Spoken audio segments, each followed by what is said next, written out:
Hello दोस्तों, YouTube channel को subscribe कर लें, क्लिक बेल आइकन को प्रेस कर दें ताकि नोटिफिकेशन आपको मिलते रहे बैंक प्रमोशन के संदर्भ से। हम लोग बात करें एसबीआई प्रमोशन एग्जाम क्लर्क से ऑफिसर का टीओ एम जस्ट वन का प्रीवियस क्वेश्चन से क्वेश्चन में स्टार्ट करने से पहले छोटा सा अनाउंसमेंट है। एसबीआई प्रमोशन एग्जाम क्लर्क से ऑफिसर का यानी टी और जेम जस्ट वन के लिए कोर्स कंटेंट होता है जो कि प्योरली फॉर आपका एसबीआई प्रमोशन एग्जाम के लिए बनाया जाता है, जहां वीडियो लेक्चर कोर्स हो जाएगा, सर्कुलर्स के वीडियोज हो जाएंगे, लेटेस्ट आर1 के वीडियोज डिस्कशन करेंगे, बैटरी का वीडियोज हो जाएगा, नोट्स हो जाएगा पीडीएफ में, डेस्कटिव पेपर का वीडियो हो जाएगा, 3000 सेट क्वेश्चन बैंक हो जाएगा पीडीएफ में, 20 मॉक टेस्ट हो जाएंगे, प्राइस हो जाएंगे 2000 रुपये 6 महीने की वैलिडिटी के लिए, और 3000 रुपये दाम होगा लाइफ लॉन्ग वैलिडिटी के लिए। मर्जी आपकी, जो चाहे वो कोर्स कर सकते हैं, चॉइस आपकी है। पहला सवाल, which of the following is not one of the code of conduct to be followed by specified person. इसमें से कौन सा एक जो है कोड ऑफ कंडक्ट नहीं होता स्पेसिफाइड पर्सन जिसको फॉलो करता है। ये ऑप्शन है, disclose the scales of commission in respect of the insurance product offered for sale if asked by prospect. Disclose करना स्केल, क्या स्केल ऑफ कमीशन उस संबंध में जब इंश्योरेंस प्रोडक्ट बेचा जाता है, कोई कस्टमर पूछे तो, कोई कस्टमर ने कोई प्रोस्पेक्ट पूछे तो, यानी आपको डिस्क्लोज करना है मुझे क्या कमीशन मिलेगा, आपको कस्टमर आपको प्रोस्पेक्ट पूछता है तो, कोई इंश्योरेंस प्रोडक्ट बेचा आपने तो। B option, inform promptly the prospect about the acceptance और rejection of the proposal by the insurer. बोलता है कि इन्फॉर्म तुरंत करना है प्रोस्पेक्ट को कि प्रपोजल एक्सेप्ट हुआ रिजेक्ट हुआ इंश्योर का। सी ऑप्शन है, identify himself and disclose his registration and certificate to the prospect and demand. Identify करना खुद को, डिस्क्लोज करना रजिस्ट्रेशन और सर्टिफिकेट उस संबंध में जहां प्रोस्पेक्ट का डिमांड है। डी ऑप्शन हो जाएगा, disclose the branch target to win sympathy of the prospect. Disclose करना ब्रांच का टारगेट क्या है ताकि हम सिंपैथी जीत सके प्रोस्पेक्ट का। अब इसमें से पूछ रहा है इसमें से कौन सा एक जो है, सवाल का था इसमें से कौन सा एक जो है कोड ऑफ कंडक्ट नहीं है स्पेसिफाइड पर्सन का। ठीक है, ये ऑप्शन है कि और कोई प्रोस्पेक्ट पूछे कि डिस्क्लोज करने के लिए बताइए आपको क्या कमीशन मिलेगा इंश्योरेंस प्रोडक्ट बेचेंगे तो आप बता सकते हैं, कोई दिक्कत नहीं है, ये ठीक है। बी ऑप्शन बोल रहा है कि आपको प्रॉम्प्टली यानी तुरंत बताना है कि प्रपोजल एक्सेप्ट हुआ रिजेक्ट हुआ इंस्टीट्यूट के द्वारा, ये भी सही है। सी ऑप्शन है, तुरंत आइडेंटिफाई करना है, डिस्क्लोज करना है रजिस्ट्रेशन और सर्टिफिकेट जो प्रोस्पेक्ट डिमांड करेगा। मांगता है प्रोस्पेक्ट का रजिस्ट्रेशन दिखाओ, सर्टिफिकेट दिखाओ, जो डिमांड करेगा ये भी सही है। डी ऑप्शन है, डिस्क्लोज करना ब्रांच का टारगेट ताकि जीत सके सिंपैथी प्रोस्पेक्ट का, ये सब कुछ नहीं काम करना। सही ऑप्शन हो जाएगा डी, क्योंकि ये कोड ऑफ कंडक्ट में नहीं आता है। Question number 2, which of the following is not a post scale post sale code of conduct. इसमें से कौन सा जो है आपको कोड ऑफ कंडक्ट नहीं आता पोस्ट सेल के बाद, यानी सेल हो चुका है उसके बाद। ठीक है, इसमें से कौन सा जो है, which one of the following is not a post sale code of conduct of a corporate agent about customer value enhancement business. यानी कस्टमर वैल्यू इनहेंसमेंट बिजनेस के संबंध में कोड ऑफ कंडक्ट जब पोस्ट सेल हो गया, cell हो चुका है उसके बाद कौन सा कोड ऑफ कंडक्ट नहीं है। ए ऑप्शन है, advise every individual policy holder to effect nomination or assignment or change of address or exercise of options। Advise करना हर एक इंडिविजुअल पॉलिसी होल्डर को ताकि इफेक्ट कर सके नॉमिनेशन को, असाइनमेंट कर सके जहां पे भी आप चेंज कर रहे हो एड्रेस को या फिर एक्सरसाइज कर रहे हो आप ऑप्शंस को। सही ऑप्शन क्या होगा इसमें, या दूसरा हो जाएगा, इंश्योर करना रेमिटेंस प्रीमियम का पॉलिसी होल्डर के द्वारा विद इन जो भी स्टिपुलेटेड टाइम है उसमें, जहां आपको नोटिस देना होगा पॉलिसी होल्डर को ऑरली और लिखित रूप से। ठीक है, यानी इंश्योर करना टाइमली रेमिटेंस हो सके प्रीमियम का पॉलिसी होल्डर को जो भी टाइम पीरियड दिए गए नोटिस देके पॉलिसी होल्डर को ऑरली चाहे लिखित रूप से। डी ऑप्शन हो जाएगा, insure that its clients is aware of the expiry date of the insurance even if it chooses not to offer further cover to the client. बोलते हैं इंश्योर करना के क्लाइंट अवेयर हो, पता हो एक्सपायरी डेट का इंश्योरेंस का, भले ही वो ऑफर जो भले ही फर्दर वो कवर वो उससे भले ही वो ऑफर ना करे कवर करने के लिए क्लाइंट को। डी ऑप्शन है, check with the customer if he see for mobilising further business. चेक करना कस्टमर के साथ कि वो क्या मोबिलाइज कर सकता है फर्दर बिजनेस को। सही ऑप्शन क्या है, देखिए इसमें से कौन सा एक जो है कस्टमर वैल्यू इनहेंसमेंट बिजनेस के संबंध में जो कोड ऑफ कंडक्ट होता है किसी कॉर्पोरेट एजेंट का, उस संबंध में पोस्ट ऑफिस के सेल होने के बाद क्या चीज सही नहीं है, यानी क्या चीज गलत है कोड ऑफ कंडक्ट के संबंध में। ये ऑप्शन एडवाइज करना हर एक पॉलिसी होल्डर को कि अपने नॉमिनेशन के बारे में, असाइनमेंट के बारे में अगर आप कोई चेंज करते हैं, एड्रेस या एक्सरसाइज करते हैं ऑप्शंस का, सही ये हो जाएगा आपका सही। बी ऑप्शन हो जाएगा इंश्योर करना टाइमली रेमिटेंस प्रीमियम का पॉलिसी होल्डर्स के द्वारा स्टिपुलेटेड टाइम के अंदर, जहां आप नोटिस देंगे पॉलिसी होल्डर को ऑरली चाहे लिखित रूप से, ये भी सही है। फिर सी ऑप्शन हो जाएगा इंश्योर करना अपने क्लाइंट को कि पता रहे उन्हें पहले से एक्सपायरी डेट क्या है इंश्योरेंस का, जहां पे अगर वो चूज करते भी हैं, जहां पे फर्दर चूज ना करें कवर करने के लिए क्लाइंट को, ये भी ठीक है। डी ऑप्शन है चेक करना कस्टमर के साथ कि उससे हमें फर्दर बिजनेस मोबिलाइज होगा कि नहीं, ये कॉन्डक्ट कोड ऑफ कंडक्ट नहीं है, D option. Question number 3, on registering with AMFI the employee gets EUIN. What does EUIN stand for? अगर आप रजिस्टर करते हैं अपने आपको एमफी के साथ, एम्प्लॉय को क्या मिलेगा? EUIN। EUIN क्या है? A option employ universal identification number, B option employ unique identification number, C option employer universal identification number, D option employer unique identification number. सही ऑप्शन हो जाएगा B, employ unique identification number, B option. Question number 4, agents, distributors of mutual fund units are required to have which of the following in order to market banks identified mutual fund products? जहाँ agents हो गया, distributor हो गया mutual fund units का, उसे जरूरी है, उसे पता हो उस संबंध में कि bank identified mutual fund product क्या है।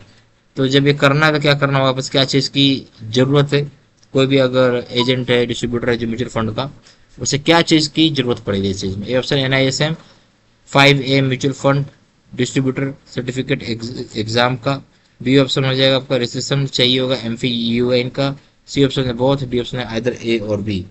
तो सही ऑप्शन क्या हो जाएगा? यहाँ देखिए, जब बात करें एजेंट और डिस्ट्रीब्यूटर म्यूचुअल फंड का यूनिट का, उसे जरूरी है कि उसके पास किस तरह की डिग्री होनी चाहिए या सर्टिफिकेशन होना चाहिए बैंक का, market bank identified mutual fund products के लिए। जो ए ऑप्शन बोल रहा है NISM series 5A mutual fund distribution certification exam, ये होना चाहिए। फिर बी ऑप्शन हो जाएगा रजिस्ट्रेशन फॉर MFI EUIN होना चाहिए, सी ऑप्शन है बहुत सही है।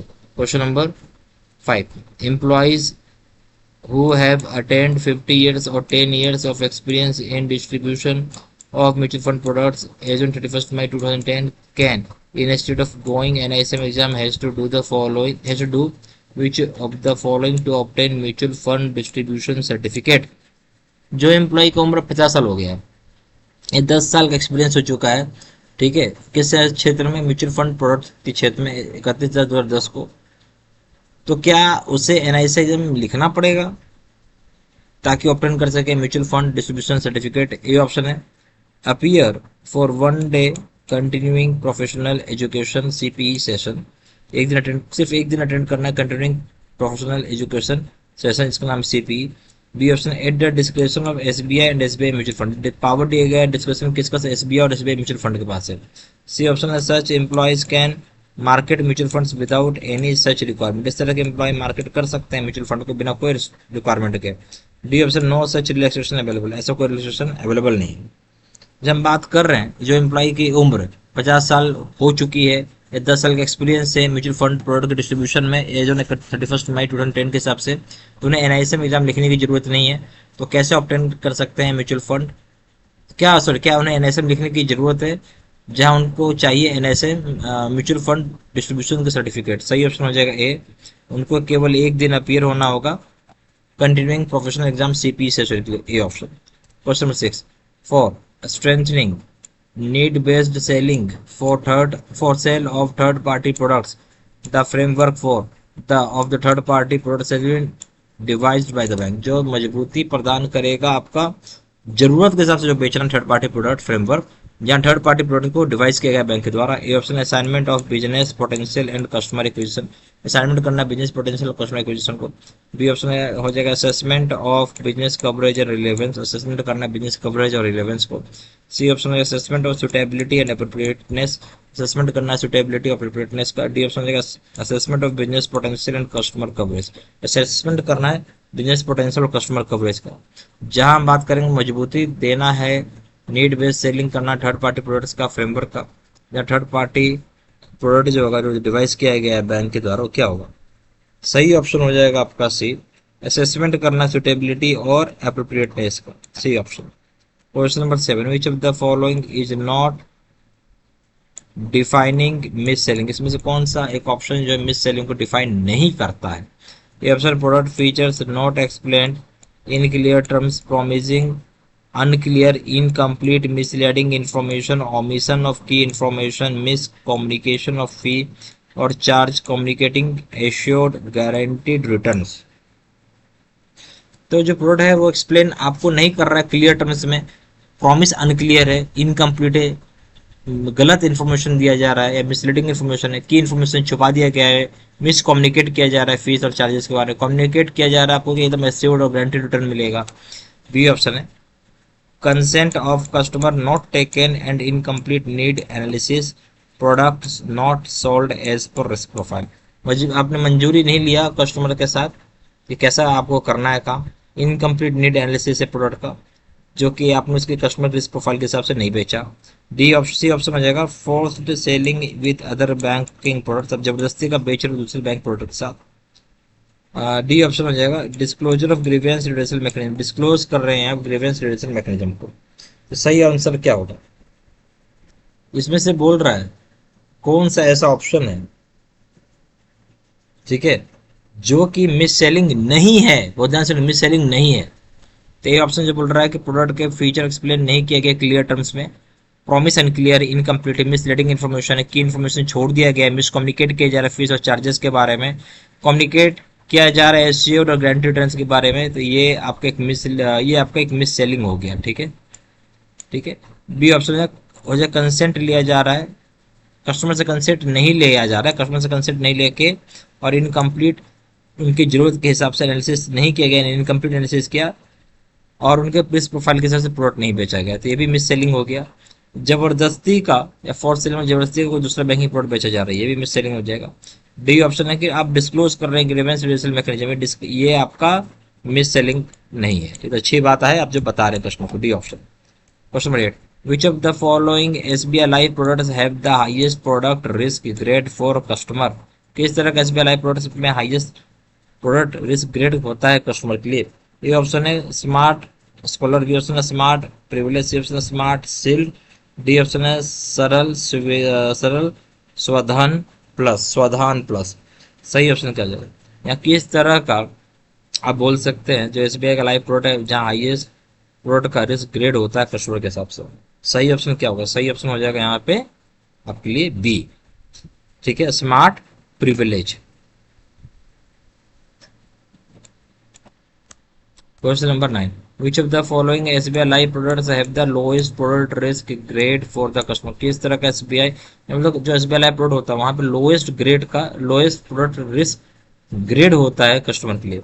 ये ऑप्शन हो जाएगा शुभ निवेश में, बी ऑप्शन रिटायर स्मार्ट में, सी ऑप्शन सरल स्वाधन प्लस में, डी ऑप्शन स्मार्ट प्रिविलेज में। तो पूछ रहा है कि किस तरह का एसबीआई लाइफ प्रोडक्ट में जहाँ लोएस्ट रिस्क रहता है, जो लोएस्ट रिस्क ग्रेड होता है कस्टमर के लिए? सही ऑप्शन हो जाएगा आपका Saral Swadhan plus, C option. Question number 10, Arogya premier is a product of which of our bank joint venture subsidiary, Arogya premier किस तरह का प्रोडक्ट हमारे बैंक का जॉइंट वेंचर सब्सिडरी में? ए ऑप्शन हो जाएगा एसबीआई लाइफ का है, बी ऑप्शन एसबीआई जनरल का है, सी ऑप्शन हो जाएगा एसबीआई म्यूचुअल फंड्स का है, डी ऑप्शन एसबीआई कार्ड्स का है। सही ऑप्शन हो जाएगा आपका बी, एसबीआई जनरल का है, बी ऑप्शन। यहाँ पास SBI promotion exam clerks officer के लिए टी और जेमजेसमेंट के लिए कोर्स कंटेंट होता है जो कि प्योरली फॉर आपका एसबीआई प्रमोशन एग्जाम के लिए बनाया जाता है, जहाँ पे वीडियो लेक्चर कोर्स हो जाएगा, सर्कुलर्स के वीडियोज हो जाएंगे, आर1 के वीडियो डिस्कशन किए रहेंगे, बैटरी का वीडियो हो जाएगा, नोट्स हो जाएगा, पीडीएफ में डिस्क्रिप्टिव पेपर का वीडियो हो जाएगा, 3000 से क्वेश्चन बैंक हो जाएगा पीडीएफ में, 20 मॉक टेस्ट हो जाएगा, प्राइस हो जाएगा 2000 रुपये 6 महीने की वैलिडिटी के लिए, 3000 रुपये दाम होगा लाइफ लॉन्ग वैलिडिटी के लिए। मर्जी आपकी जो चाहे कोर्स कर सकता है, चॉइस आपकी है। जहाँ जानकारी व्हाट्सअप कर सकते हैं, नंबर हो जाएगा 4x9685127 या फिर वेबसाइट पर जाकर डायरेक्टली ऑनलाइन ऑर्डर प्लेस कर सकते हैं। वेबसाइट हो जाएगा www.jbservicestudymail.com, ईमेल आईडी जस्ट3@gmail.com। सारा इन्फॉर्मेशन मैंने इसी वीडियो के डिस्क्रिप्शन बॉक्स में डाल दिया था।